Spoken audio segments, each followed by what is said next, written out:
Dito na lagi ang daan ko sa tuwing nag-night rise ako.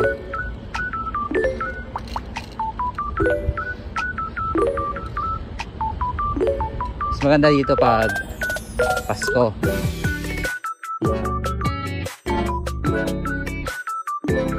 Yasa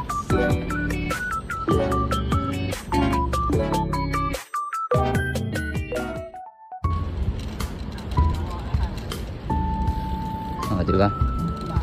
Ganda ng ilaw niya.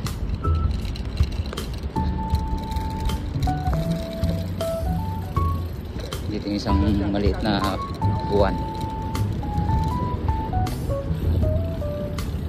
So dyan tayo mag-rides ngayon. Ito puro bike lane lang yan na dire-diretso. Malayo ang dulo niyan. Pero hindi ko naabutin yung dulo yan dahil masyado ng gabi. Pag-aabutin ko pa yan. Hindi na tayo sa malapit.